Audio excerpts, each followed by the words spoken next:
Hi everyone, so what do you do when it's freezing cold outside and there's a ton of snow? Well, you start thinking spring, and I have a pretty card for you featuring Picket Fence Studios' Layering Flora Blooming Blossoms. I love dimension and I also love inlay work, so this card definitely has it covered. I knew that I would be die cutting a lot of flowers, and so I wanted a nice and easy way to color them. In the garden, I am most drawn to flowers that have lots of texture and color variation.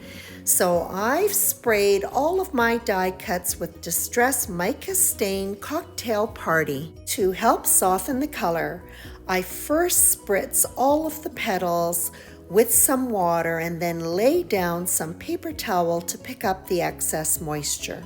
Before I die cut the leaves for this spray of flowers, I'm first going to do some ink smooshing. I'm working with Bristol Smooth cardstock. This is a good choice for this technique because Bristol Smooth has the ability to withstand a certain amount of water without pilling and a lot of warping. To get the colors evenly distributed on each of the panels, I apply one color at a time.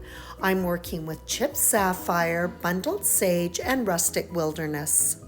I'm going to be inlaying a rainbow on the card front, and in preparation for that, I have strips of Bristol Smooth cardstock that have been sprayed with the mica stains. I'm going to be working with Fresh Blossom, Shiny Bauble, Winter Frost, and Merry Mint.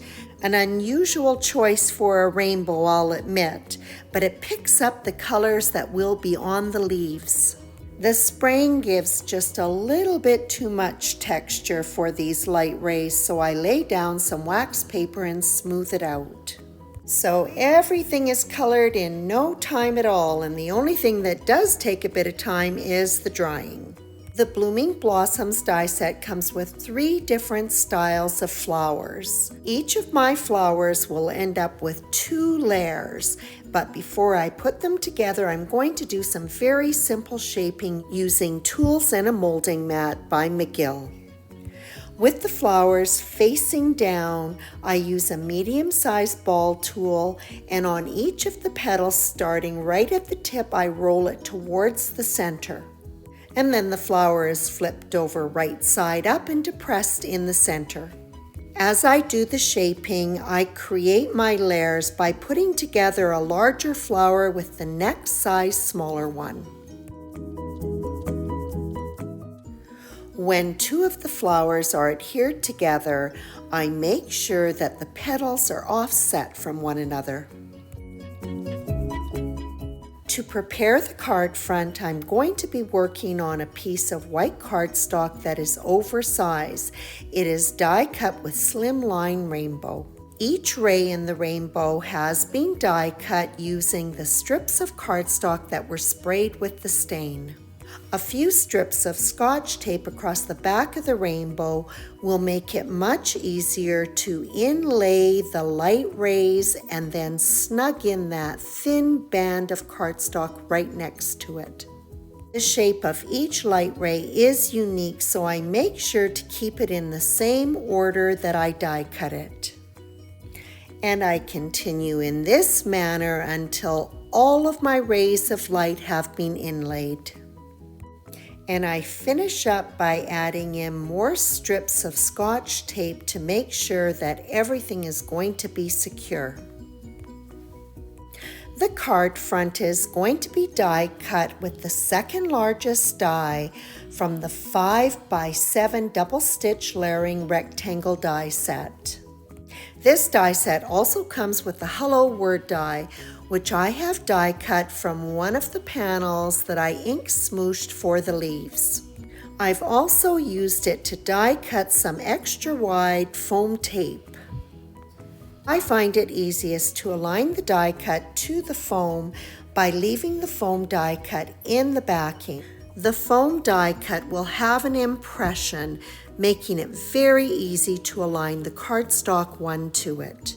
And then I just simply remove the excess foam.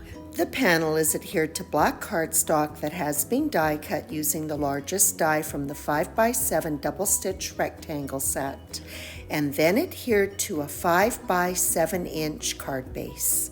No need for more adhesive. Because the sentiment has been mounted on Picket Fence Studios extra wide black foam tape, I can go ahead and just pop it on the card. The centers of the blossoms are going to be finished off with gold prills. After placing a small amount of glue in the middle, I spoon on the prills, shake off the excess, and then set them aside for the glue to set. Several leaves from More Ash Leaves have been die cut from the ink smooshed paper. This die set comes with several sizes of leaves. Each leaf size comes with both a detail die, which creates a skeleton, and then a background die to adhere it to, but I'm going to use just the skeleton die. I've run the dies through the die cutter just once so that the negative pieces stay intact, and then I can just randomly remove a few of them. Flowers will be adhered to the panel in a spray, starting in the left-hand corner and working diagonally towards the right-hand corner. The top of the spray begins with the larger flowers, filling in with some of the mid-size ones. As I work towards the bottom of the panel, then I switch over to my mid-size flowers and the smallest ones.